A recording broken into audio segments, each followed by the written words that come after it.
ইবাদত তিলাওয়াতে আমার মনকে লাগিয়ে দাও, মাহে রমজানের উসিলায় দয়া করো আমায় মওলা।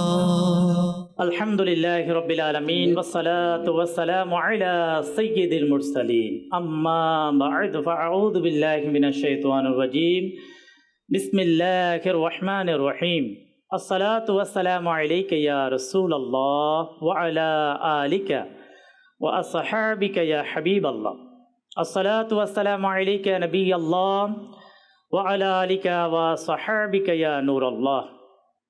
রহমতের দশকের বরকতের মুহূর্ত অনুষ্ঠানের পক্ষ থেকে সকল দর্শক শ্রোতাকে জানায় আবারও একবার স্বাগতম। আল্লাহ পাকের সর্বশেষ নবী, আমাদের সকলের প্রিয় নবী হুজুর সাল্লাল্লাহু তাআলা আলাইহি ওয়াসাল্লামের প্রতি দুরূদ পাঠ করার অগণিত ফজিলত এবং বারাকাত রয়েছে। আসুন দুরূদ শরীফ পাঠ করার আগ্রহ বৃদ্ধির লক্ষ্যে আমরা দুরূদ শরীফের ফজিলত শ্রবণ করি। নবী করিম সাল্লাল্লাহু তাআলা আলাইহি ওয়াসাল্লাম ইরশাদ ফরমান, যে ব্যক্তি প্রতিদিন আমার প্রতি 50 বার দুরূদ পাঠ করবে, আমি রসুল কিয়ামতের দিন তার সাথে মুসাফা করব। সুবহানাল্লাহ। মাদানী চ্যানেলের দর্শক শ্রোতা, দুরূদ পাঠকারী সৌভাগ্যবান। কত বড় সৌভাগ্যবান! কাল কিয়ামতের ময়দানে, কঠিন হাসরের ময়দানে তামার জমিন থাকবে, সূর্য মাথার উপরে থাকবে, মানুষের বিপদ বাড়তেই থাকবে। আর ওই কঠিন হাসরের ময়দানে রহমতুল আলামিন সাল্লাল্লাহু তাআলা আলাইহি ওয়াসাল্লাম দুরূদ পাঠকারীর সাথে মুসাফা করবে। আল্লাহ তাবারক ওয়া তাআলা আমাদেরকে নবী করিম সাল্লাল্লাহু তাআলা আলাইহি ওয়াসাল্লামের প্রতি অধিক পরিমাণে দুরূদ পাঠ করার তৌফিক দান করুন। ইবাদতের মাস, সিয়াম সাধনার মাস, আল্লাহ পাকের বড়ই দয়া। আল্লাহ আমাদেরকে রমাদানুল মুবারকের নিয়ামত আল্লাহ আমাদেরকে দিয়েছেন। প্রতিদিন অন্যান্য ইবাদতের সাথে আমরা দুরূদ শরীফকেও ইনশাআল্লাহুল করিম আমাদের আমলে শামিল করব। আল্লাহ আমাদেরকে তৌফিক দিক। সাল্লু আলাল হাবিব সাল্লাল্লাহু তাআলা আলা মুহাম্মদ সাল্লাল্লাহু তাআলা আলাইহি ওয়াসাল্লাম সালাতুন ওয়া সালামান আলাইকা ইয়া রাসূলুল্লাহ। বরকতের মুহূর্ত। এই প্রোগ্রামে আলহামদুলিল্লাহ আমরা একটি বিষয়ে মুবাল্লিগে দাওয়াত ইসলামীর মাধ্যমে কোরআন সুন্নাহর আলোকে কিছু আলোচনা পেশ করার আমরা চেষ্টা করি। এর মাধ্যমে ইসলামী শিষ্টাচার, আদব, আখলাক, মহব্বত, ভালোবাসা কীভাবে আমাদের মাঝে সৃষ্টি হবে এবং রমাদানুল মুবারকের শিক্ষা আমরা কিভাবে আমাদের মাঝে বাস্তবায়ন করে আল্লাহ তাবারক ওয়া তাআলাকে রাজি করে, খুশি করে যাতে আমরা রমাদানুল মুবারক অতিবাহিত করতে পারি। আলহামদুলিল্লাহ আমাদের এই প্রোগ্রামে তা আমরা ডিসকাস করার আমরা চেষ্টা করি। আজকে আমাদের অনুষ্ঠানে, আমাদের প্রোগ্রামে আলোচনা করার জন্য আলহামদুলিল্লাহ আমাদের সৈয়দ আল ফেসানি সাহেব, সাথে সাথে প্রতিদিনের ন্যায় আমাদের কামরুল ইসলাম মাদানী আমাদের সাথে রয়েছেন। আর আজকের আলোচ্য বিষয় তা হচ্ছে আমানতদারি। আমানতদারি সম্পর্কে যদি আমরা প্রথম যে শব্দ যেটা আমাদের জন্য শিক্ষণীয় তা হচ্ছে রসুল করিম সাল্লাল্লাহু তাআলা আলাইহি ওয়াসাল্লামের ফরমান, যার মাঝে আমানতদারি নেই তার ঈমান নেই। আমানতদারি কাহাকে বলে? আমানতদারি কিভাবে রক্ষা করতে হয়? যারা আমানতদারি যার মধ্যে থাকবে ওই ব্যক্তি আল্লাহর কাছে তার গ্রহণযোগ্যতা কেমন হবে, এ বিষয়ে ইনশাআল্লাহুল করিম আমরা কোরআন সুন্নাহর আলোকে কিছু আলোচনা আমরা শুনব। আপনাদের কলকেও আমরা শামিল করব। দেরি না করে আমাদের সৈয়দ আল ফেসানি আত্তারি আমাদের সাথে রয়েছেন। আমাদের প্রোগ্রামের জন্য আজকে প্রথমবার রমাদান ট্রান্সমিশনে ওনাকে আমাদের অনুষ্ঠানের পক্ষ থেকে জানাই স্বাগতম। আল্লাহ পাক আমাদেরকে মনোযোগ সহকারে শোনার, শিখার, আল্লাহ আমাদেরকে আমল করার তৌফিক দান করুন। জি হুজুর। বিসমিল্লাহির রহমানির রহিম। খুবই গুরুত্বপূর্ণ একটি বিষয়। আমানতদারি প্রত্যেকটি ব্যক্তির ক্ষেত্রে এটা খুবই অপরিহার্য বিষয়। এই আমানতদারির ব্যাপারে মহান রব তাআলা আমাদেরকে পবিত্র কোরআনের বিভিন্ন জায়গায় হুকুম করেছেন জি এবং বিশেষ করে একজন মুমিন ব্যক্তির যে গুণাবলী রয়েছে সেই গুণাবলীর মধ্যে একটি গুণাবলী হচ্ছে আমানত। আমানতদারি রক্ষা করা, আমানতদারিতা তার মধ্যে রাখা। ইমানদারগণ সফল মুমিনদের ব্যাপারে কদ আফলাহাল মুমিনুন, যে সূরা মুমিনুনের প্রথম নং আয়াতের মধ্যে আল্লাহ তাআলা বলেন যে নিশ্চয়ই সফলকাম হয়েছে ইমানদারগণ, মুমিনগণ, ইমানদারগণ। জি তো এই ইমানদারগণ, মুমিন বান্দাগণ যারা সফলকাম হয়েছে তাদের এই গুণাবলীর মধ্যে আমানতদারিতা আসছে। তারপরে আপনার নামাজের ব্যাপারে, রোজার ব্যাপারে, অনেকগুলো ব্যাপারে আসছে। সূরা মুমিনুনের আল্লাহ পাক ৮ নং আয়াতে ইরশাদ করেন, এবং ওই সব লোক যারা তাদের আমানতগুলো এবং নিজের প্রতিশ্রুতিগুলো রক্ষা করে। এখানে দুইটা জিনিস, আমানত এবং ওয়াদা, প্রতিশ্রুতি। এর তাফসীরে খাজারুল ইরফানের মধ্যে আসছে, চাই ওই আমানতগুলো আল্লাহর হোক অথবা সৃষ্টির হোক। জি অনুরূপভাবে অঙ্গীকার আল্লাহর সাথে হোক অথবা সৃষ্টির সাথে হোক, সবটি পূরণ করা অপরিহার্য। তো এখানে দুটি জিনিস আমরা লক্ষ্য করলাম। নাম্বার 1, আমানতদারিতা আল্লাহ পাকের পক্ষ থেকে হয়, জি আবার সৃষ্টির পক্ষ থেকে হয়, উভয়ের দিক থেকে আমানতদারিতা আসে। এখন আসুন, যদি আমরা এই আমানতদারি সম্পর্কে ডিটেইলসের মধ্যে যাই, যে আমানতদারি এটা হচ্ছে আপনার একটা আরবি শব্দ আমানত। এর অর্থ যদি আমরা দেখি, কোনো দায়িত্ব, সম্পদ, কথা বা গোপন বিষয় বিশ্বাসের সাথে সঠিকভাবে রক্ষা করা এবং আদায় করা, অর্থাৎ ওই জিনিসকে তার সঠিক স্থানে স্থান দেওয়া। জি, সহজভাবে যদি আমরা বলি, যা কিছু আপনার কাছে বিশ্বাস করে দেয়া হয়েছে তা ঠিকভাবে সংরক্ষণ করা, যথাযথভাবে ফেরত দেয়া, এটাই হচ্ছে আমানতদারি। তো এখন ইসলামের দৃষ্টিকোণ থেকে যদি আমরা এই ব্যাপারগুলো দেখি আমানতদারি, তাহলে দেখা যাবে যে আল্লাহ পাক বিভিন্ন জায়গায় আমাদেরকে বলেছেন, যেমন সূরা নিসার মধ্যে আল্লাহ পাক বলেন, নিশ্চয়ই আল্লাহ তোমাদেরকে নির্দেশ দেন যে তোমরা আমানত তার হকদারদের কাছে পৌঁছে দাও। জি রাসূল পাক সাল্লাল্লাহু তাআলা আলাইহি ওয়া সাল্লাম আমানতদারির ক্ষেত্রে সর্বোচ্চ আদর্শ ছিলেন আমাদের জন্য, যেহেতু আমাদের জন্য উত্তম আদর্শ, উসওয়াতুল হাসানা। মানে এমন আদর্শ আমরা বলতে পারি, মাদানী চ্যানেলের দর্শক শ্রোতা, কুফারে ইসলাম যারা একদিকে ইসলামকে তারা মায়াদ আল্লাহ পাকের পানা তারা অপছন্দ করতেন, কিন্তু ইসলামের বাহক হয়ে যিনি আমাদের মাঝে ছিলেন, আমানতদারির কারণে সে প্রিয় নবীকে আলামিন বলতেন। আলামিন হিসাবে তখন এটা নবুয়তের আগে, নবুয়ত যখন ঘোষণা হয়েছে, 40 বছর বয়সে আল্লাহ রসুল নবুয়ত ঘোষণা করেছেন। এর পূর্ব থেকেই তৎকালীন অমুসলিমরাও, একটা আমাদের জন্য কত বড় একটাই, আমরা এখন নিজেদেরকে দেখা যায় ভাই ভাইকে বিশ্বাস করে না, স্বামী স্ত্রীকে, স্ত্রী স্বামীকে, ছেলে বাবাকে, বাবা ছেলেকে, এভাবে করে ফ্যামিলির কেউ, কাছের বন্ধু বান্ধব কেউ কাউকে মানে বিশ্বাসের চোখে দেখে না।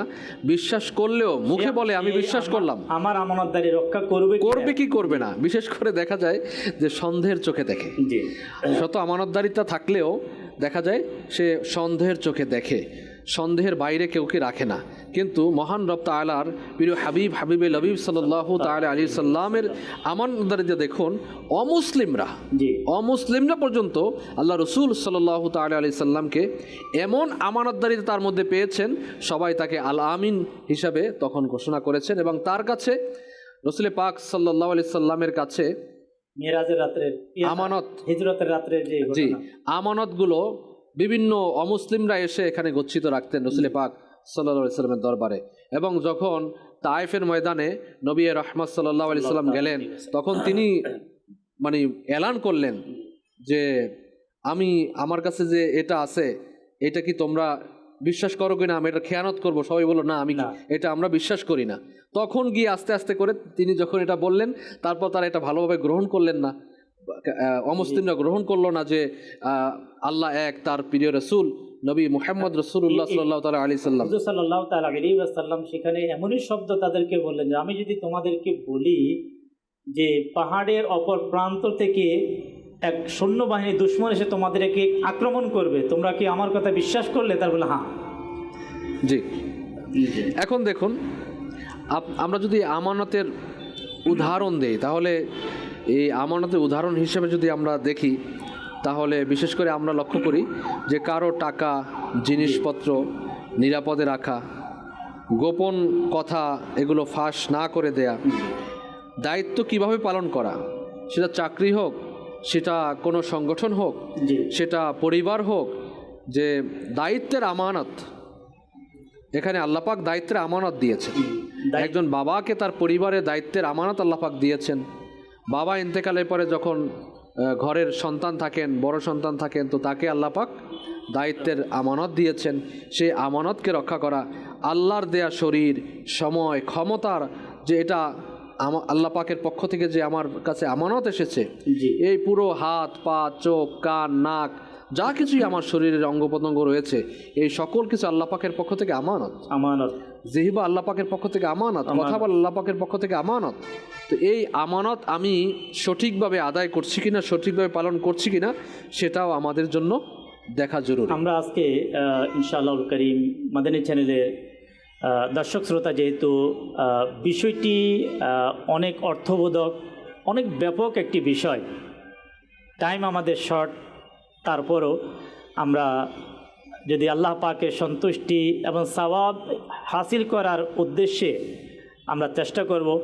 মাদানী চ্যানেল আজকের আমাদের বরকতের মুহূর্তে অনুষ্ঠানে যে আমরা আলোচনা নিয়েছি, আমানতদারি, এটা এক মুমিনের অনেক বড় একটি গুণ। আমরা শুরুতেই আমরা শ্রবণ করেছি যে মুমিনগণ হচ্ছে সফল কাম, আর একই সূরার 8 নম্বর আয়াতের যে তর্জমা আমরা শুনলাম, তো সেখানে সফল কাম ব্যক্তিদের মধ্যে আমানতদার, যে আমানতদারিত্ব রক্ষা করে, তো সেও শামিল, যে ওয়াদা সঠিকভাবে পূর্ণ করে সেও শামিল। তাই সফল আমরা হতে চাই। আমরা সকলেই এই যে রমাদানুল মুবারক, এই যে রোজা, ইফতারি, সাহারি, তারাবি, কোরআনুল করিমের তেলাওয়াত, উদ্দেশ্য সফল, আল্লাহকে রাজি করা। তা আল্লাহ তাবারক ওয়া তাআলাকে যে রাজি করতে পেরেছে, যে রমাদানুল মুবারককে আল্লাহ যে বান্দার প্রতি রাজি হবে, সেই তো সফল কাম। আর অবশ্যই প্রকৃত রোজাদার সে হবে আমানতদার। ইনশাআল্লাহ শুনবো আমরা। কামরুল ইসলাম মাদানী আলহামদুলিল্লাহ আমাদের সাথে রয়েছেন, আপনাদের কলও আমাদের রয়েছে। আমরা আপনাদেরকে জানিয়ে রাখছি যে আমাদের প্রতিদিনের ন্যায় একটি খুবই শিক্ষণীয় একটি ভিডিও প্যাকেজ আমরা অন এয়ার করার চেষ্টা করি, তাও ইনশাআল্লাহ আমরা চেষ্টা করব সময়ের সাথে সাথে আপনাদেরকে দেখানোর জন্য। জি, আলহামদুলিল্লাহ রাব্বিল আলামিন ওয়াসসালাতু ওয়াসসালামু আলা সাইয়্যিদিল মুরসালিন। আলহামদুলিল্লাহ, রহমতের মুহূর্তের মধ্যে প্রতিদিনের নেই আজকেও ইসলামী জীবন বিধানের মধ্যে মানুষের যে বিষয়টা বা যে গুণটা বা বৈশিষ্ট্যটা অত্যন্ত জরুরি, সেটা হচ্ছে আমানতদারি। জি, আমরা যদি দেখি ইমানের একটি অংশ হচ্ছে আমানতদারি।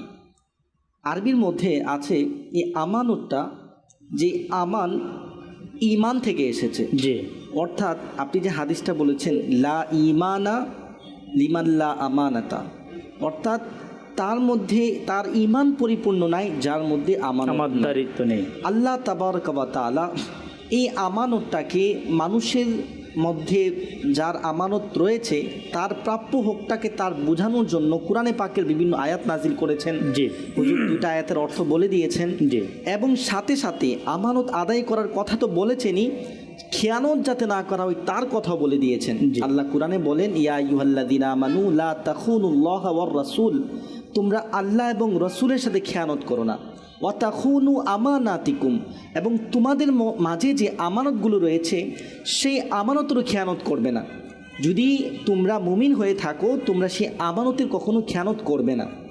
আচ্ছা, এই আমানতের ব্যাখ্যা বলছিলেন আপনি, যে আমানতটা ব্যাপক অর্থ বোঝায়। কথার আমানত, আর্থিক আমানত, মানুষের মাঝে যদি কাউকে আমির বানানো হয় ওই তার এই দায়িত্বশীলের আমানত, কেউ যদি কোনো নসিহত চায় তার জায়গা থেকে সেই আমানত, তাকে যদি রাষ্ট্রপ্রধান বানানো হয় তার সেখানের আমানত। আর একটা আমানত হচ্ছে আল্লাহ তাআলার পক্ষ থেকে, আল্লাহর আমানত।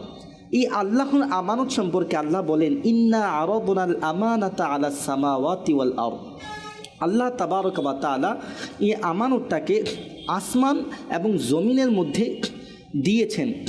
যখন তাদেরকে আমানতের কথা বলেছেন যে ফা আবাইনা আই ইয়াহমিলনাহা, আসমান জমিন এবং পাহাড় এই আমানতটাকে নিতে অস্বীকার করেছে। যে ফা আবাইনা আই ইয়াহমিলনাহা, তারা এটাকে উঠানোর জন্য অস্বীকার করে দিয়েছে। ওয়া আশফাকনা মিনহা ওয়া হামালাহাল ইনসান, এবং এই আমানতটাকে মানুষগণ তাদের নিজের উপর অর্পিত করে নিয়েছে, এই আমানতটা নিয়েছে। মুফাসসিরে কেরাম বলেন, আচ্ছা আল্লাহ তাআলার আমানতটা কি যে আল্লাহ তাআলা মানুষের উপর অর্পিত করেছেন? এক একজন মুফাসসির এই অর্থটাকে এক একজন বলেছেন। আমরা যদি দেখি হযরত সাইয়্যিদুনা আব্দুল্লাহ ইবনে আব্বাস রাদিয়াল্লাহু তাআলা আনহু কওল, তিনি বলেন যে আল্লাহর আমানত দ্বারা উদ্দেশ্য হচ্ছে আল্লাহ তাআলা যে ফরজ বিধান দান করেছে, এটি হচ্ছে আল্লাহর আমানত। আল্লাহ তাআলা নিজের এই আমানতগুলো জমিন এবং পাহাড় এবং মানুষের উপরও দিয়েছে, আসমানে দিয়েছেন, তারা সেটা নিতে অস্বীকার করেছে। এবং মানুষের মধ্যে আমানতগুলো যখন দিয়েছে তারা সেগুলো নিয়েছেন। আর যদি মানুষ সেই আমানত রক্ষা না করে আল্লাহ তাআলা তাদেরকে আযাব দেওয়া হবে। আব্দুল্লাহ ইবনে মাসউদ রাদিয়াল্লাহু তাআলা আনহু বলেন, এই আমানত দ্বারা উদ্দেশ্য হচ্ছে নামাজ, রোজা, যাকাত এবং রমাদানুল মুবারকের রোজা, খানায়ে কাবার হজ, সত্য বলা এবং যে মাপ এবং তোল ওজন করে যে বিক্রি করা, এইগুলো হচ্ছে আল্লাহর পক্ষ থেকে আমানত। এই যে আল্লাহ বলছেন ইয়া আইয়ুহাল্লাযিনা আমানু লা তাখুনুল্লাহা ওয়ার রাসূলা ওয়া তাখুনু, যে তোমরা আল্লাহ এবং রাসূলের আমানতকে খেয়ানত করো না। কি খেয়ানত করো না? নামাজ যে ফরজ করেছে এই নামাজের যাতে খেয়ানত না হয়, মাহে রমাদানুল মুবারকের রোজা যে ফরজ হয়েছে তার যেন খেয়ানত না হয়, আল্লাহ তাবারক ওয়া তাআলার পক্ষ থেকে হজ যে ফরজ হয়েছে তার জন্য খেয়ানত না হয়। তো এই যারা খেয়ানত করে আল্লাহ তাবারক ওয়া তাআলা তাদেরকে বলেন তাদেরকে আযাব দেওয়া হবে। এটা হচ্ছে ইবাদতের ক্ষেত্রে আমানতগুলো। এখন দুনিয়াবি ক্ষেত্রের মধ্যে আমরা যদি আমানত বলতে বুঝি যে কোনো মানুষের একটি মাল অপরের কাছে সংরক্ষণ করার জন্য দেওয়া এবং সেটাকে সে সংরক্ষণ করা, সঠিক সময়ে সেটাকে তার প্রাপ্যকে বুঝিয়ে দেওয়া। আর আল্লাহ তাআলা বলেন ফাল ইউআদ্দিল্লাযী ইতুমিনা আমানাতাহু ওয়াল ইয়াত্তাকিল্লাহ রাব্বা, যাকে এমন আমানতদার বানানো হয়েছে সে যদি আল্লাহকে ভয় করে তার উচিত যে আমানত বানিয়েছে তার আমানতটা সঠিকভাবে তাকে বুঝিয়ে দেওয়ার জন্য। আর আল্লাহ রসুল সাল্লাল্লাহু আলাইহি সাল্লাম বলেন এই আমানত যারা ভঙ্গ করে তারা কিসের নিশানি? আল্লাহ রসুল বলেন যে এই আমানত যারা ভঙ্গ করে এটা হচ্ছে মুনাফিকদের তিনটি নিশানির মধ্যে থেকে একটি নিশানি। আমরা ইনশাআল্লাহুল কারীম যে আজকের আলোচ্য যে বিষয় ইনশাআল্লাহ শুনবো আমাদের কামরুল ইসলাম মাদানী ভাই থেকে। যেহেতু যে তিনটি বিষয় মুনাফিকের যে আলামত, ইনশাআল্লাহ আমার কাছে আবারও আসবো। হাদিস শরীফ এটা এমন একটি হাদিস, আপনার হাদিসের এমন কিছু হাদিস যেটা হাদিসের অসংখ্য গ্রন্থের মধ্যে আসে। এর মধ্যে একটি হাদিসে মোবারকা যা আমরা যারা ইমানদার দাবি করি, মুমিন দাবি করি, অনেক সময় নিজেকে খুব ভালো আমরা দাবি করার চেষ্টা করি, তা আমরা গভীর মনোযোগ সহকারে ইনশাআল্লাহ আমরা সেই হাদিসে মোবারকা শুনবো এবং এর থেকে আমাদের শিখার জানার আমাদের অনেক কিছু আমাদের রয়েছে। আল্লাহ আমাদেরকে তৌফিক দিয়ে কিছু কলের দিকে যাব ইনশাআল্লাহ করিম, কল শুনবো। অতঃপর আবারও আমাদের আজকে যে আলোচ্য বিষয় আমানতদারিত্ব এবং আমানতদারিত্ব কীভাবে আজ আমাদের ঘরে ভঙ্গ হচ্ছে, আমাদের মার্কেটে, আমাদের স্কুলে, আমাদের কলেজে এক স্টুডেন্ট অপর স্টুডেন্টের সাথে কোন কোন বিষয় কীভাবে আমানতের খেয়ানত করে, সেম মার্কেটে হচ্ছে। এর কিছু উদাহরণ ইনশাআল্লাহ আমরা আমাদের আলফেসানি ভাই থেকে আমরা কিছু সামাজিক পারিবারিক কিছু উদাহরণ আমরা এজন্য নেব যাতে আমরা বাঁচতে পারি, শিখতে পারি এবং আমরা আমল করতে পারি। কল চালিয়ে দিন। আমার নাম মোহাম্মদ হাজিজুর রহমান। আমার গোটা পরিবার আপনাদের এই মাদানী চ্যানেল খুব ভালোবাসে এবং দেখে। আমার জন্য দোয়া করবেন। মাশাআল্লাহ, মারহাবা। মানে পুরা পরিবারের সকল সদস্যর মাঝে আলহামদুলিল্লাহ মাদানী চ্যানেলের ভালোবাসা আল্লাহ আরো বৃদ্ধি করুক। জি, পরবর্তী কল। মোহাম্মদ মেহেদি হাসান। আপনাদের চ্যানেল দেখতেছি, মাশাআল্লাহ অনেক ভালো লাগতেছে। আমার আগে অন্য ভিডিও দেখতাম, তখন আমি আমার বাবা থেকে মাদানী চ্যানেলের নাম শুনে এগুলো দেখে নিজের মনও শান্তি লাগে, আর দুনিয়াবি মায়া মমতা এগুলো থেকে কিছুটা দূরে সরে আসার চেষ্টা করতেছি। দোয়া করবেন। মাশাআল্লাহ, মারহাবা, ইনশাআল্লাহ করিম। রমাদানুল মুবারকের প্রতি সময় দোয়া কবুলিয়তের সময় একে অপরের জন্য আমরা দোয়া করব। দোয়া করার ক্ষেত্রে বিশেষ করে রমাদানুল মুবারকে আমরা কৃপণতা করব না, ইনশাআল্লাহ আপনাদের জন্য অবশ্যই দোয়া থাকবে। জি, নেক্সট কল। আমার নাম মোহাম্মদ আমিনুল ইসলাম। আমি বলছি গাইবান্ধা জেলার থেকে। আমরা সবাই মিলে দেখতেছি, খুব সুন্দর লাগতেছে। মাশাআল্লাহ, গাইবান্ধা থেকে আমাদের আমিনুল ইসলাম ভাইয়ের কল। মারহাবা। জি, নেক্সট কল। আমার নাম মোহাম্মদ আব্দুর রশিদ। সবসময় এই চ্যানেলটা দেখি, অনেক ভালো লাগে আমাকে। আমার দোকানও চালাই, আমি সবাই দেখে, আমার বাসা পরিবার সবাই দেখে। আমি সবাইকে বলি মাদারী চ্যানেল দেখার জন্য। মাদারী চ্যানেল দেখে আমি অনেক শিখতে পেরেছি। মাশাআল্লাহ, মারহাবা। নিজেও দেখব, মাদানী চ্যানেলের দাওয়াত প্রচার প্রসারণ আমরা করব। নেকির কাজ করা, নেকির দাওয়াতের প্রচার করা এক মুমিন মুসলমানের ইমানি দায়িত্ব। বিশেষ করে রমাদানুল মুবারকে মানুষের একটা মনের চাহিদা যে ইসলামিক কিছু দেখা, দেখে কিছু শিখা। তা আলহামদুলিল্লাহ মাদানী চ্যানেল আল্লাহ পাকের দয়ায় বর্তমান সময়ে এমন একটি চ্যানেল, যদি কোনো ব্যক্তি কিছু সময় যদি মাদানী চ্যানেলে বসে, মাদানী চ্যানেলের সামনে যদি বসে, আল্লাহ পাকের দয়ায় পারিবারিক হোক, সামাজিক হোক, আমলি হোক, ইবাদত সম্পর্ক হোক, আকাইদ সম্পর্ক হোক, সে কিছু না কিছু ইনশাআল্লাহ আল্লাহ পাকের দয়ায় শিখতে পারবে। আল্লাহ রাব্বুল আলামিন আমাদের সকলকে আল্লাহ কবুল করে। বিশেষ করে দর্শক শ্রোতা যারা আমাদেরকে কল করেছেন, আপনাদেরকে মাহে রমাদানুল মুবারকে আমাদের অনুষ্ঠানের পক্ষ থেকে স্বাগতম। দর্শক শ্রোতা, আমাদের আলোচ্য বিষয় যেটা আলোচনা চলমান তা হচ্ছে আমানত, আমানতদারি। অর্থাৎ আমরা অনেক সময় আলফেসানি বাবু অনেক সময় কোনো না কোনো ব্যক্তি সম্পর্কে আলোচনা হয় যে লোকটা আমানতদার, এর কারণ কি বলার? দেখুন,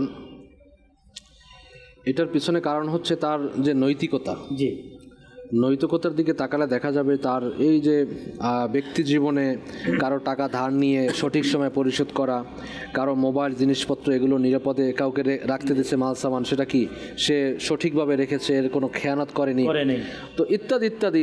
কথা বলছে, কথাটা সে ফাঁস করে দেয়নি।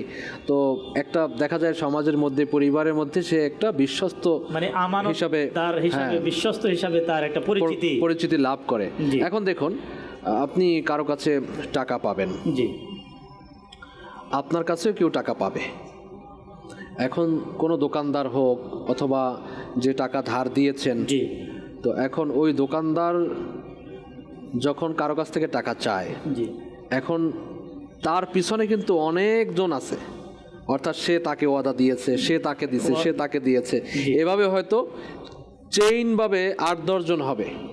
কিন্তু ফার্স্ট কি, আপনার থেকে আমি টাকা চাচ্ছি, আপনি না দেওয়ার কারণে, টাইম মোতাবেক না দেওয়ার কারণে একে একে 10 ব্যক্তি তাদের আমানতের খেয়ানত, একে অপর প্রতি বিশ্বস্ততা হারিয়ে ফেলছে।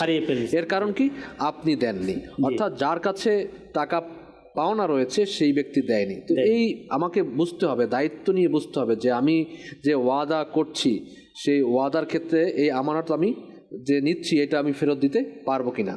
তো এইটা যখন হবে তখন দেখবেন যে অটোমেটিক্যালি হবে। এরপরে দেখুন কথার যে ওয়াদা, হ্যাঁ, এরপরে আপনি দেখুন যে কারো কাছে কোনো ব্যক্তিগত কথা বলে দিল, সেই কথাটা কি হবে, 2 বন্ধু, এখন যখন দুই বন্ধুর সাথে ব্রেকআপ হয়ে গেছে, এখন তার ওই গোপনীয় যত কথা, এখন তো সোশ্যাল মিডিয়া, এখন সোশ্যাল মিডিয়া এসে দেদারসে যার যার মতো করে বলে দিচ্ছে কার কি হচ্ছে কি না হচ্ছে। আপনি দেখবেন এই যে আমানতদারির খেয়ানত করার কারণে মানুষকে আপনার কতগুলো গুনাহের মধ্যে নিয়ে যাচ্ছে। দীর্ঘদিন একসাথে ছিল।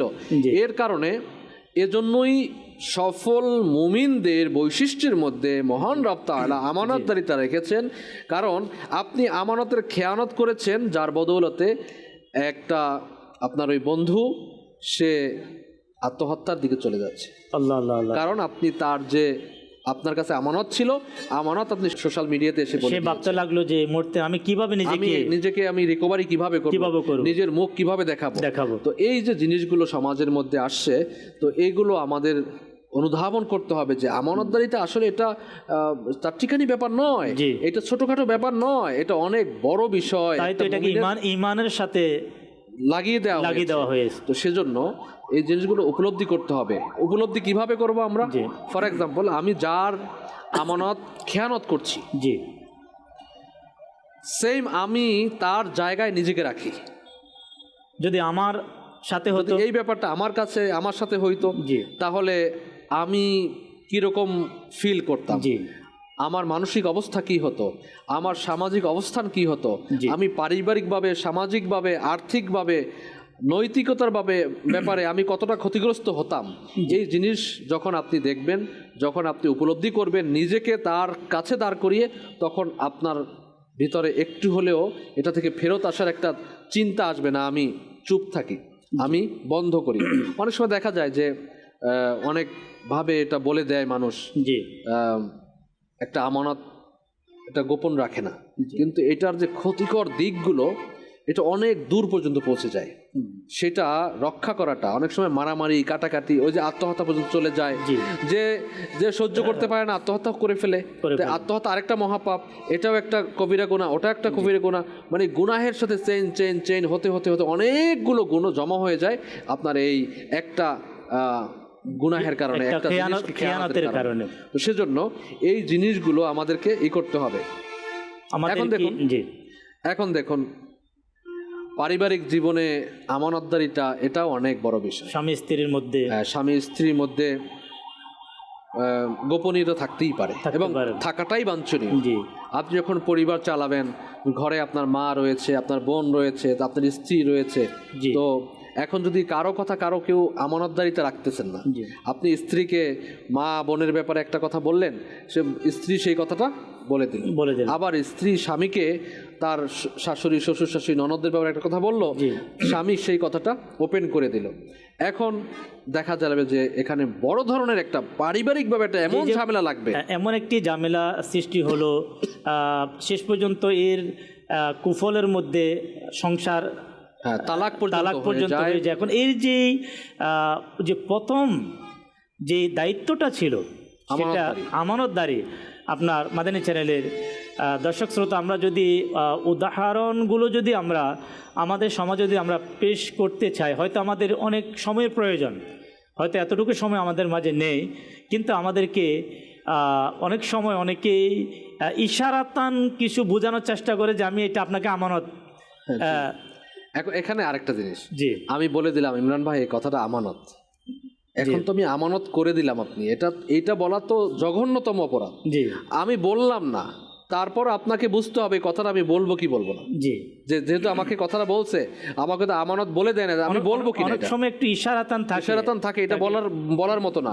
এরপর দেখুন আমানতদারিতা আরেকটা দেখুন, উত্তরাধিকার যে পাওয়া যায়, সহায় সম্পদ, টাকা পয়সা, এর আমানত রক্ষা করা। চাচা রয়েছে, এখন ভাতিজাদের সম্পদ, এর ভাই মারা গেছে, ছোট ছোট বাচ্চা রেখে গেছে ইয়াতিম, এখন তাদের এই সম্পদের আমানত তার কাছে, তারাও আমানত তার কাছে, কিন্তু সেই আমানতের রক্ষা আমাদের সমাজের মধ্যে এই বিষয় তো মাদানী চ্যানেলের দর্শক শ্রোতা, যে একমাত্র যার মধ্যে আল্লাহ পাকের ভয় আছে, আপনি সোশ্যাল মিডিয়া বলেন, প্রিন্ট মিডিয়া বলেন, সামাজিক প্রেক্ষাপটে বলেন, প্রতিনিয়ত আপনি শুনতে পাবেন যে অমুকে তার ভাই ইন্তেকাল করেছে, তার ভাইয়ের সন্তানদেরকে তার হক মেরে দিয়েছে। আচ্ছা, বাবা চলে গিয়েছে, মা চলে গিয়েছে, বোন যারা ছিল, বোনদের হক দেওয়া হচ্ছে না। আচ্ছা, তারা আস্তে আস্তে আলোচনা বাবু এমন একটি ঘটনা যেটার সাথে যখন ঘটনা ঘটে যায়, বড় হয়ে যায়, তখন তো অনেক সময় অনেক কিছু জানা যায়। সে তার বাপের বাড়িতে আর তার শ্বশুর বাড়ি থেকে তার সামান্য একটু প্রয়োজন বিদায়, সেটাও বলছে যে আমি অপারে, আমার প্রয়োজন, এই জন্য আমি আসছি। 20 বছর, কয় বছর? 20 বছর। 20 বছর সে আসা যাওয়া করে। এখানে দেখুন ইমরান ভাই, আরেকটা জিনিস হচ্ছে আমাদের সমাজে এটা রাইজ জি, যে বোনরা যদি ভাইয়ের থেকে সম্পত্তি নিয়ে নেয় তো তারা মনে করে আর বাবার বাড়ি আসা যাবে না, মানে ভাইয়ের প্রতি আর কোনো হক নাই, মানে বাবার বাড়ি আসবে না, তারা খাবে না, সম্পত্তি নিয়ে গেছে। কিন্তু এটা না, বাবার সম্পত্তির প্রতি ভাইয়ের যেমন হক রয়েছে, ছেলেদের যেমন হক রয়েছে, মেয়েদের তেমন হক রয়েছে। যদি মা বেঁচে থাকেন মায়েরও হক রয়েছে। তো এই হক ভিন্ন হক, আর আত্মীয়তার হক আবার আলাদা রয়েছে। এর হক সম্পর্কিত আলোচনা করলে আলাদা একটা ইনশাআল্লাহ আমরা শুনবো, করতে হবে। আমরা একটু দর্শক শ্রোতাকে আমাদের আজকের পর্বের যে ভিডিও প্যাকেজ রয়েছে যদি রেডি থাকে জানিয়ে দিন ইনশাআল্লাহ। জি অনিয়ার করে দিন, আমরা ইনশাআল্লাহ খুবই শিক্ষণীয় প্রতিদিন আমরা দেখে থাকি, আজকেও দেখবো। জি চালিয়ে দিন। সল্লু আলাল হাবিব সাল্লাল্লাহু তাআলা আলা মুহাম্মদ সাল্লাল্লাহু তাআলা আলাইহি ওয়াসাল্লাম। ডিয়ার ভিউয়ার্স, আল্লাহ তাআলা সূরা আন-নাজমের আয়াত নম্বর 39-এর মধ্যে ইরশাদ করেন, এবং এ যে পাবে না কিন্তু আপন প্রচেষ্টা। এর ব্যাখ্যার মধ্যে এসেছে অর্থাৎ কৃতকর্ম, মানুষ স্বীয় সৎকর্মেরই ফল ভোগ করবে। এই বিষয়বস্তুটাও হযরত ইব্রাহিম ও হযরত মুসা আলাইহিমাসসালামের সহিফা বা কিতাবাদিক। আর বলা হয়েছে যে এই বিধান তাদের উম্মতের জন্যই খাস ছিল।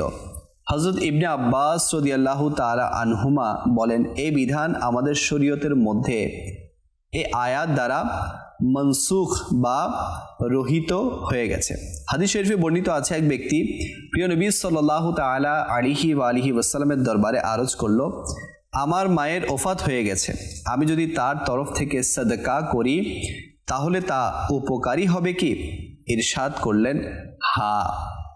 এখান থেকে মাসআলা বর্ণনা করা হচ্ছে। আরও বহু হাদিস দ্বারা প্রমাণিত হয় যে মৃত ব্যক্তিদের প্রতি সাদকা ও আল্লাহ এর ইবাদত বন্দেগীর যে সওয়াব পৌঁছানো হয় তা পৌঁছে থাকে। এতে উম্মতের ওলামায়ে কেরামের ঐক্যমত্য প্রতিষ্ঠিত হয়েছে। এই কারণে মুসলমানদের মধ্যে প্রচলন রয়েছে যে তারা নিজেদের মৃতদের প্রতি ফাতিহা, তৃতীয়া, 40তম ও বার্ষিক ওরস ইত্যাদি সওয়াব এর কার্যাদি ও সাদাকা দ্বারা সওয়াব পৌঁছিয়ে থাকেন। এই কাজটি হাদিস সমূহের সাথে সম্পূর্ণ সামঞ্জস্যশীল। এই আয়াতের ব্যাখ্যায় একটা অভিমত এও রয়েছে যে এখানে ইনসান দ্বারা কাফির বোঝানো হয়েছে। তখন অর্থ এ দাঁড়ায় যে কাফির কোনো মঙ্গল পাবে না এতদ ব্যতীত যে যা সে করেছে, অর্থাৎ দুনিয়াতেই জীবিকায় প্রাচুর্য কিংবা সুস্বাস্থ্য ইত্যাদি দ্বারা সেটার বিনিময় দিয়ে দেয়া হবে, যাতে আখিরাতের জন্য তার কোনো অংশ বাকি না থাকে। তো প্রিয় ইসলামী ভাইয়েরা, আমরা যতটুকু ভালো করব সেটার প্রতিদান ততটুকু পাবো, ইহকালেও পাবো, পরকালেও পাবো। আর হাদিসে পাকের মধ্যে এসেছে সৎ উপার্জন ঈমানের অংশ। আমরা যদি সৎ পথে চলি, সৎ উপার্জন করি, হালাল গ্রহণ করি, হারাম বর্জন করি, এর প্রতিদান আমরা দুনিয়াতেও পাবো, আখিরাতেও পাবো। আর এখানে আরও একটি বিষয় ফুটে এসেছে, নিজেদের মৃতদের পক্ষ থেকে দান সদকা করা। তো মৃতদের জন্য সেটাই আমরা আল্লাহর পথে ব্যয় করি যেটা হালাল পন্থায় উপার্জিত হয়। আল্লাহ আমাদের সবাইকে তৌফিক দান করুক, আমিন। আল্লাহ রাব্বুল আলামিন আমাদেরকে বড়ই সুবর্ণ সুযোগ রমাদানুল মুবারক, আমাদের মরহুমিনদেরকে স্মরণ করা।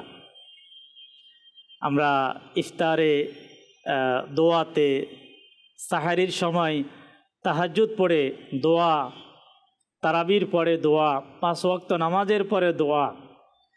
কারো মা হয়তোবা কারো বাবা, তারা যখন পৃথিবীতে ছিল, দেখুন না, মা সন্তানকে নিয়ে কিন্তু ইফতার করেন, বাবা তার সন্তানকে নিয়ে ইফতার করে, মা সন্তানকে সেহরির জন্য জাগায়, বাবা তার সর্বোচ্চ চেষ্টা এটাই ছিল যে ইফতার সময় আমার সন্তানকে আমি ভালো কিছু খাওয়াবো। আজকে সে বাবা কি পৃথিবীতে আছে? হয়তো সে বাবাও নেই, হয়তো অনেকে সে মাও নেই, কিন্তু আমি চাইলে সে বাবার জন্য, মায়ের জন্য কিছু করতে পারে। তো রমাদানুল মুবারকে আমি দর্শক শ্রোতাকে বলবো যে আমরা আমাদের মা বাবা সহ আমাদের মরহুমিন যারা, আমরা তাদেরকে বলবো না, আমরা তাদেরকে অবশ্যই স্মরণ রাখব। আজ আমরা তাদেরকে স্মরণ করব, হয়তো কাল আমরা পৃথিবী থেকে চলে যাব। আমরা যখন চলে যাব তো ইনশাআল্লাহুল করিম আমাদের আওলাদ যারা, তারাও আমাদেরকে নেকিতে আমলে তারা আমাদেরকে স্মরণ করবে। আল্লাহ আমাদেরকে আমল করার তৌফিক দিক। দর্শক শ্রোতা, আমাদের প্রোগ্রাম বরকতের মুহূর্ত আর আমানতদারি, আমানত খেয়ানত থেকে বাঁচা আলোচনা হচ্ছে। আমি আমাদের কামরুল ইসলাম ভাই যেখান থেকে শেষ করেছেন, আবার মুনাফিকের যে আলামত এর হাদিস বলতে চেয়েছেন, সেখান থেকে ইনশাআল্লাহ আলোচনা শুনবো। জি, আমরা যদি দেখি আমানতের বিষয়টা কতটা গুরুত্বপূর্ণ, জি, জাস্ট এই ঘটনা থেকে আমরা বুঝতে পারবো যে আল্লাহ রসুল সাল্লাল্লাহু আলাইহি সাল্লাম হিজরতের রাতে, যেই রাতে মুনাফিকরা কাফিররা আল্লাহ রসুলকে হত্যার পরিকল্পনা করছিল যেই ঘরে, অপরদিকে আল্লাহ রসুল অপর ঘরে নিজ ঘরে আলী রাদিয়াল্লাহু তাআলা আনহুর কাছে তাদেরই প্রাপ্য হককে বুঝিয়ে দিচ্ছেন, তাদেরই আমানতকে বুঝিয়ে দিচ্ছেন। একদিকে তারা পরিকল্পনা করছে হত্যার, আর রসুল সাল্লাল্লাহু আলাইহি সাল্লাম পরিকল্পনায় তেনাদের আমানতগুলো বুঝিয়ে দিচ্ছেন। আচ্ছা, এখন কথা শুনছিলাম আমরা আমানত সম্পর্কে। এই আমানতের খেয়ানত কার নিশানি, এই আলামতটা কার? কোনো প্রকৃতপক্ষে মুসলমান বা মুমিন কি এই আমানতের খেয়ানত করতে পারে কিনা? আল্লাহ রসুল সাল্লাল্লাহু আলাইহি সাল্লাম বলেছেন যে আয়াতুল মুনাফিকি সালাসুন, মুনাফিকের নিশানি হচ্ছে তিনটা। যে ইদা হাদ্দাসা কাযাবা, যখন সে কথা বলে সে মিথ্যা বলে। ওয়া ইদা ওয়াদা আখলাফা, আর যখন সে ওয়াদা করে তখন ওয়াদার খেলাফ করে। আর যখন তার কাছে আমানত রাখা হয় তখন সে আমানতের খেয়ানত করে। আল্লাহ। তো এর থেকে বোঝা গেল প্রকৃতপক্ষে মুসলমান আমানতের খেয়ানত করতে পারে না। দ্বিতীয়ত যদি দেখি আল্লাহ রসুলের ওই ঘটনা আমাদের জন্য শিক্ষা, এবং আল্লাহ তাবারক ওয়া তাআলা বলেন ইন্নাল্লাহা লা ইউহিব্বুল খাইনিন, আল্লাহ তাবারক ওয়া তাআলা এই আমানত খেয়ানতকারীদেরকে ভালোই বাসেন না। আর যারা এই আমানতের রক্ষা করেন, আমরা শুনতে পেরেছি এর আগের আয়াতে ওয়াল্লাযীনা হুম লিআমানাতিহিম ওয়া আহদিহিম রাউন, যারা নিজেদের আমানতসমূহ এবং প্রতিশ্রুতি রক্ষা করে। ওয়াল্লাযীনা হুম বিশাহাদাতিহিম কাইমুন, এবং তারা নিজেদের যে সাক্ষ্য সেটার উপর অটল থাকে। ওয়াল্লাযীনা হুম আলা সালাওয়াতিহিম ইউহাফিজুন, নিজেদের নামাজসমূহকে হিফাজত করে। এই গুণগুলো যাদের মধ্যে থাকবে উলাইকা ফি জান্নাতিম মুকরামুন, তাদেরকে আল্লাহ তাবারক ওয়া তাআলা সম্মানিত জান্নাত দান করবেন। সুবহানাল্লাহ। আমাদের এই চ্যানেলের দর্শক শ্রোতা, বাস্তবিক মুমিন যারা কষ্ট তো দুনিয়াতেই করবে, মুমিনদের কষ্ট আমরা হাদিসে মোবারকা অসংখ্যবার, এই দুনিয়া মুমিনদের জন্য কয়েদখানা, জেলখানা। মুমিন চাইলেই সব করতে পারে না, সব কিছু বলতেই পারে না, মনের খেয়ালি মনের খুশি মোতাবেক সব কিছু সম্ভব নয়। আর এই দুনিয়াটা হচ্ছে কুফফার যারা, কাফের যারা, তাদের জন্য কি করা হয়েছে, বেহেশতের সাথে এ ধরনের তুলনা করা হয়েছে। অর্থাৎ তারা যা পাবে, নেয়ামত পাবে, তারা দুনিয়াতেই পেয়ে যাবে। কিন্তু মুমিন যারা, এই যে একজন মুমিন, সে আমানতদারি রক্ষা করা এটা কিন্তু আসান কোনো ব্যাপার না। সেটা সম্পদের আমানত হোক, এই জবানের আমানত হোক, চোখ আমাদের, যদি আমরা এই চোখের যে আমানত, এর আমানতদারি কি? আল্লাহ রাব্বুল আলামিন যা দেখার জন্য বলেছেন তাই দেখা। এর বিপরীত যখন আমি আপনি দেখা শুরু করব তো হবে খেয়ানত। এখন এই আমানতদারিত্ব রক্ষা করা, এটা তো যদি আমরা বলি একটা আসান বিষয় না, এত আসান না। আমরা যদি দেখি 15 শতাব্দীর মহান ইলমি এবং রুহানি ব্যক্তিত্ব শেখ তারিকাত আমির আলী সুন্নাত, ওনার ওই ইফতারির সময়, সেহরির সময়, অথবা কিছু তরবিয়তি সেশন থাকে, উনি বয়ান করেন, ওখানে ওই কলম ডায়েরি এগুলো নিয়ে আসে। তো একবার কেউ কোনো ইসলামী ভাই তার কলম এটা ওখানে পড়েছিল, এটা আর নিতে ভুলে গেছে। তো এখন নিশ্চয় আমানতদারিতে দেখুন, আল্লাহর ওলিদের আমানতদারিতে, আল্লাহু আকবার। আমরা হলে তো এটা দিয়ে বাস লেখালেখি শুরু করে দিতাম, অনেকের কলম নিয়ে তো সে ই করে দিছে। এখন তিনি এই কলমটা উঠিয়ে রাখলেন। জি। এবং ওই দিন কোন কোন এরিয়ার ইসলামী ভাইয়েরা এসেছিল, কোন কোন দেশের, কোন কোন এরিয়ার, কোন কোন ডিস্ট্রিক্টের লোক এসেছিল, তাদের উনি লিস্ট চাইলেন এবং ওখানকার যারা জিম্মাদার দাওয়াত ইসলামীর তাদের কাছে পয়গাম পৌঁছালেন, নিজে পয়গাম পৌঁছাচ্ছেন। এমন না যে তার খাদিম দ্বারা বলে দিচ্ছেন, না, নিজে পয়গাম পৌঁছাচ্ছেন এবং এই মেসেজ গ্রুপে ফরওয়ার্ড করা হোক। তো হোয়াটসঅ্যাপ গ্রুপগুলোতে ফরওয়ার্ড করা হয়েছে। এরপরে সেই ব্যক্তিকে খুঁজে বের করে তাকে কি কলম পৌঁছানো। এরকমের অসংখ্য কাজ আমরা আমিরুস সুন্নাতের জীবনী যদি অধ্যয়ন করি দেখা যায়, পাওয়া যায়।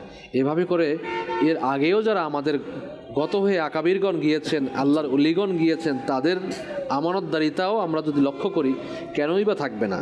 কেননা তারা তো সফলকাম হয়েছেন, মুমিন হয়েছেন, সফলকাম হয়েছেন এবং তাদের মধ্যে আমানতদারিদের উচ্চ পর্যায়ের নবী পাক সাল্লাল্লাহু আলাইহি ওয়াসাল্লামের পদাঙ্ক তারা অনুসরণ করতেন। তো আমরাও যদি আল্লাহর ওলিদের পদাঙ্ক অনুসরণ করি তাহলে দেখা যাবে এই ধরনের যে ছোট ছোট বিষয় আমাদের কাছে হয়তো এগুলা কোনো আমানত মনে হয় না, কিন্তু এটাও কিন্তু অনেক বড় আমানত। আপনি দেখুন, আপনি রাস্তায় হাঁটছেন, সরকারি জিনিস, আপনি কোনো পার্কে আছেন, রাস্তায় হাঁটছেন, তো সেখানে আপনি গাছের পাতা ছিঁড়ছেন, গাছ থেকে ফল খাচ্ছেন, অথবা অন্য কোনো কিছু নষ্ট করছেন, তো এটা নষ্ট করা তো আপনার আমার কাজ নয়। এটা তো এখানে আপনার আমার রাষ্ট্রীয় সম্পদ একটা আমানত, আমার পরিবারের সম্পদ আমানত, রাষ্ট্রীয় সম্পদ আমানত। তো আপনি এগুলো কেন খেয়ানত করবেন? এগুলো খেয়ানত করা তো আপনার আমার কাজ নয়। তেমনই আপনি দেখবেন কর্মচারী যারা ওয়ার্কার, সেটা গার্মেন্টস সেক্টর হোক, সেটা কোনো প্রাইভেট সেক্টর হোক, অথবা কোনো কোম্পানি হোক, যেটাই হোক না, সরকারি হোক, এখন কর্মচারীর কাছে 8 ঘন্টা আমানত, ঠিক না, সময় আমানত। এখন সেই আমানতে যদি সে খেয়ানত করে তাহলে একে তো তার যে অর্থ সে নিচ্ছে এই টাইমিংয়ের ব্যাপারে, এই ব্যাপারে তার জবাবদিহিতা রয়েছে। পাশাপাশি এটা তো আছে যে সে টাকা নিল না, কিন্তু সে এই যে টাইমিং লস করে সে কোম্পানির যে লস করলো, মালিকের যে লস করলো, সেটা কিন্তু আলাদা, একটা আমানত ছিল, সেটা কিন্তু সে ক্ষতিগ্রস্ত করলো। এবং দেখবেন যে কোম্পানির মধ্যে কিছু ওয়ার্কার মালিকের বিশ্বস্ত থাকে। এর কারণ কি? এর কারণ তার আসা যাওয়ার এবং সকল ব্যাপারে কি, যখন তাকে বিশ্বস্ত মনে করে, আমানতদার মনে করে, তখন তাকে কি মালিক এবং যার উপরস্থ কর্মকর্তা থাকেন তারা কি তাকে মহব্বত করেন। তো আমাদের উচিত কোম্পানি হোক, সরকারি চাকরি হোক, যেখানেই হোক, এই আসা যাওয়া, টাইমিং এবং ওখানকার যে সামান রয়েছে সেই জিনিসেরও কি আমানত রক্ষা করা, সঠিক মানে জিনিসটাকে তার আপন সঠিক স্থানে রাখা, সঠিকভাবে ইউটিলাইজ করা। এখন আপনাকে দিয়েছে, অফিসটা খুব সুন্দর করে দিয়েছে, ভাই এর এই সৌন্দর্যতা বজায় রাখাও তো আমার দায়িত্ব, আমার আমানত। তো এই আপনার যে দায়িত্ব, আমানত মানে দায়িত্ব, এই দায়িত্ব কর্তব্য আপনার সঠিকভাবে আদায় করতে হবে। যদি সঠিক আদায় না করেন তাহলে এর জবাবদিহিতা আপনাকে করতে হবে। এরপরে এখন দেখুন, ব্যবসায়ী, এখন তো আপনি দেখবেন রমজান মাস, যারা সোশ্যাল মিডিয়ায় থাকে, আপনার কিছু দেখে, তারা বুঝতে পারবে কিভাবে আপনার কি খাবেন, কি আপনার রং মিশ্রিত খাবার, হাইড্রোস মিশ্রিত খাবার, যেগুলো খেলে অটোমেটিক্যালি আপনার কিডনি বিকল হয়ে যাবে, আপনার লিভার ফাংশন দুর্বল হয়ে যাবে, আপনি শত ঔষধ খান, আপনার লাভ হচ্ছে না। তো এভাবে করে খাদ্যের মধ্যে ভেজাল দেয়, আপনার তো এটা আমানতদারি খেয়ানত। আপনার উচিত ছিল যে বাগান থেকে ভালো ফলমূল এনে সঠিক জিনিসটা আমানতদারির সাথে ভোক্তার কাছে পৌঁছানো। আপনি সেটা না করে এর মধ্যে ভেজাল দিলেন সামান্য লাভের কারণে। আপনি চিন্তা করে দেখুন যে আপনি ইন্তেকালের পরে কি জবাব দিবেন আল্লাহ পাকে? এর জবাব আছে আপনার কাছে? আবার এমন একটি মাস, তা হচ্ছে রমজানুল মুবারক, রমজান মুবারক, ওজনে কম দেয়া, ওজনের মধ্যে কম দেয়া, এটা তো আল্লাহু আকবার। এই আলাদা আমাদের পর্ব, মানে আমাদের ইনশাআল্লাহুল কারীম মাদানী চ্যানেলের দর্শক শ্রোতা, আপনার কাছে কেউ কোনো বার্তা পৌঁছানোর জন্য বললেন, আপনি সেই বার্তাটা অন্যভাবে গিয়ে পৌঁছিয়েছেন, আপনার কাছে কোনো আমানত দেয়া হলো, কোনো সামান দেয়া হলো, আপনি সেটাকে খুলে, মানে কোনো প্যাকেট দেয়া হলো, খুলছেন, সেখান থেকে কিছু নিজে করছেন, তারপর আপনি পৌঁছিয়েছেন। কোনো চিঠি আপনাকে দেয়া হলো, আপনি সেটা কি দেখে পড়ে আপনি তার কাছে পৌঁছিয়েছেন। আমানতদের খেয়ানত এটা, যেমন 100% খেয়ানত এটা। মোবাইলের কিছু এসএমএস আপনি দেখা যাচ্ছে যে ফরওয়ার্ড করে দেওয়া হলো। এই ব্যাপারে তো আপনার আমাদের মুফতি বোর্ডের যিনি একজন রয়েছেন, মুফতি ফুজাইল রাজা, উনি ফতোয়া দিয়েছেন এর ব্যাপারে অনুমতি যে ব্যতীত। অনুমতি ব্যতীত আপনি কারো মেসেজ ফরওয়ার্ড করতে পারবেন না, আল্লাহ আল্লাহ আল্লাহ। কোনো ভয়েস ফরওয়ার্ড করতে পারবেন না। এক্ষেত্রে কি হয়, আপনি আমাকে একটা ভয়েস দিয়েছেন, আপনার অনুমতি ছাড়া আমি সেই ভয়েস ফরওয়ার্ড করে দিলাম। এখন কি হলো, ওই ব্যক্তি এই পয়গামটা শুনে সে আপনার ব্যাপারে জি তার যে মানসিকতা ছিল সেটা চেঞ্জ হয়ে গেছে। যে আপনার যে তার কাছে একটা সম্মান ছিল সেই সম্মানটা নষ্ট হয়ে গেছে। অটোমেটিক সে বুঝতে পারলো যে সেটা খেয়ানত করছে। জি। এখন দেখুন, এটা তো অহরহ রয়েছে, মানে আপনার এক বন্ধুর মেসেজ অন্য কাছে ফরওয়ার্ড করে দেওয়া, অথবা আপনার বসের মেসেজ কর্মচারীর নিকট, উপরস্থ কর্মকর্তার মেসেজ আপনার তার যার ব্যাপারে বলেছে তার কাছে ফরওয়ার্ড করে দেয়া উচিত ছিল। যে উপরস্থ কর্মকর্তা তার যে নিচে রয়েছে তাকে, ফর এক্সাম্পল আমি উদাহরণ হিসাবে বলছি, মালিক কোনো SMS কোনো বার্তা কোনো কর্মচারীর ব্যাপারে ফর এক্সাম্পল সুপারভাইজারের কাছে দিয়েছে। এখন সুপারভাইজারের দায়িত্ব হচ্ছে মালিকের সেই কথাটা তাকে নিজের মতো করে বুঝিয়ে তার থেকে কাজ আদায় করা। এমনটা নয় যে মালিকের সেই মেসেজটা তার কাছে বিনা অনুমতিতে ফরওয়ার্ড করা। যদি ফরওয়ার্ড করা হয় তাহলে মালিকের যে একটা যার কাছে মেসেজটা আসছে তার কিন্তু ভাবমূর্তিটা কি হয়েছে, ক্ষুণ্ণ হয়ে যাবে, এটা আমানতদারি থাকলো না। এই ব্যাপারগুলো আমাদের খুব আমাদের সমাজে বিশেষ কিছু ব্যক্তি থাকে যারা এ ধরনের কথাবার্তা মানুষের কাছে পৌঁছে দেয়, মানে ওভার কনফিডেন্স থাকে, বললে আর সমস্যা নাই, কিন্তু বলার পরে অনেক বড় ধরনের সমস্যা সম্মুখীন হয়ে যায়। সেটা পারিবারিকভাবে হতে পারে, সামাজিকভাবে হতে পারে। দেখা যায় ফর এক্সাম্পল আমি একটা কথাটা এক ধরনের বলছি, এই কথাটা শুনে অন্য কোথাও যদি অন্য কেউ বলে সেটা কি চেঞ্জ হয়ে যাবে। এটা আপনি কথাটা সেম কথাটা 10 জন পরে গিয়ে যখন বলবে অটোমেটিক্যালি অনেক চেঞ্জ হয়ে যায়। চেঞ্জ হতে হতে অনেক সময় মাদানী চ্যানেলের দর্শক শ্রোতা সে যা বলেছে এর সম্পূর্ণ বিপরীত হয়ে যায়। মানে যে কথা প্রথম ব্যক্তি থেকে সামনে আসলো, তো সে যখন তার অনুমতি না নিয়ে যখন বলবে তো কিছু সে পরিবর্তন করবে। আবার যখন সেকেন্ড ব্যক্তি থেকে অনুমতি ছাড়া বলবে তখন ওই কথা একটু পরিবর্তন হবে। ইমরান ভাই, আমি আরেকটা বিষয় এখানে স্পষ্ট করতে চাই। আল্লাহ পাকের পক্ষ থেকে সময়, আমার স্বাস্থ্য, প্রতিভা, এটা আল্লাহ পাকের পক্ষ থেকে একটা আমানত। এখন এই সময়কে আমি খেয়ানত করছি, আমার স্বাস্থ্যকে আমি সঠিকভাবে পরিচর্যা না করে আল্লাহ পাকের যে আমানত সেই আমানতের খেয়ানত করছি। কিভাবে? আমি এই সময়টাকে অন্যভাবে ইউটিলাইজ করে খেয়ানত করছি। আমি এই সময়টাকে, আপনি দেখবেন অসংখ্য এখন মানুষ রমজান মাস সে মোবাইল নিয়ে বসে আছে, টাইম পাস করতেছে। রমজান মাস গেমস নিয়ে বিজি। রমজান মাস হলেই কি করা যাবে, এছাড়া করা যাবে না, এছাড়া কি করা যাবে না, কিন্তু রমজান মাসে তো আরো গুরুতর বেশি। মানে আপনি অন্য সময় যে অন্যায় করেছেন সেই অন্যায়টা রমজান মাসে করেন তাহলে 70 গুণ তো বেড়ে যায়, তাই না? তো সেজন্য আমাদেরকে এই জিনিসগুলো লক্ষ্য রাখতে হবে এবং সুস্বাস্থ্য আল্লাহ পাকের পক্ষ থেকে নেয়ামত এবং আমানত, এর রক্ষণাবেক্ষণ করাও আমার কাজ। আপনি সঠিকভাবে ঘুমাচ্ছেন না, মোবাইল চালাচ্ছেন, রাত ভরে আপনি মোবাইল চালাচ্ছেন, স্বাস্থ্যের ক্ষতি হচ্ছে। কেউ দেখতেছে না, আপনি কম্বল মুড়ি দিয়ে মোবাইল চালাচ্ছেন, তো আপনার চোখের ক্ষতি হচ্ছে, আপনার স্বাস্থ্য ঝুঁকি হচ্ছে। আপনি সঠিকভাবে আপনি খাবার খাচ্ছেন না টাইম অনুযায়ী, আপনার ডাক্তার আপনাকে ঔষধ দিয়েছে, আপনি সঠিকভাবে ঔষধ খাচ্ছেন না, এটাও তো আমানতদারির খেয়ানত। আপনি স্বাস্থ্য ঝুঁকি নিয়ে আসছেন নিজের কাছে, যেই খাবারগুলো আপনার স্বাস্থ্য ঝুঁকি রয়েছে সেই খাবারগুলো আপনি ভক্ষণ করছেন, তাহলে তো অটোমেটিক্যালি আপনার স্বাস্থ্য ঝুঁকি বাড়বে।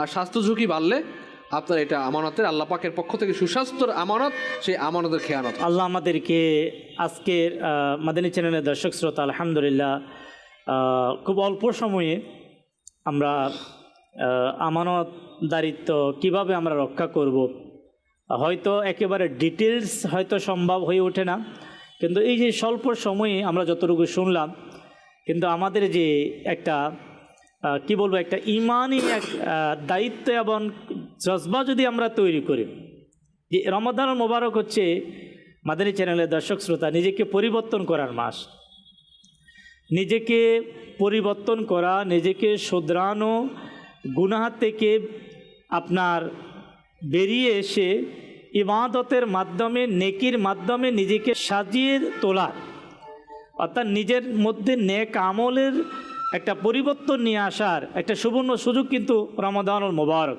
মাদানী চ্যানেল আলহামদুলিল্লাহ আলোচনা হচ্ছে, এভাবে চলতেই থাকবে। কিন্তু আমার নিয়ত কি, আজকের প্রোগ্রাম থেকে আমি কিভাবে খেয়ানত হয়, কথার কিভাবে খেয়ানত হয়, আমার সম্পদের কিভাবে খেয়ানত হচ্ছে, আমার শরীরের কিভাবে খেয়ানত হচ্ছে।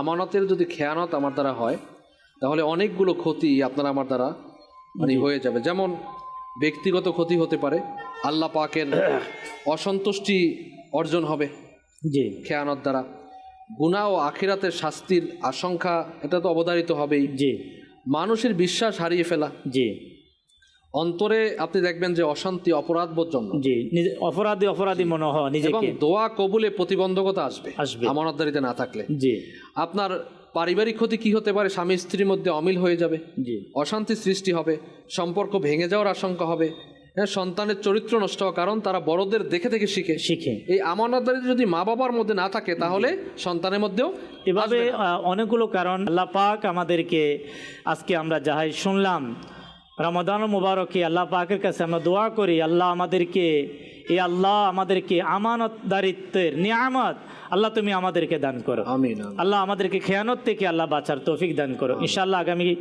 কাল বরকতের মুহূর্তে অনুষ্ঠানে আবারও ইনশাআল্লাহ আলোচনাতে আমরা আসবো। সাল্লু আলাল হাবিব সাল্লাল্লাহু তাআলা আলা মুহাম্মদ সাল্লাল্লাহু আলাইহি ওয়াসাল্লাম। ইবাদত তিলাওয়াতে আমার মন কি লাগি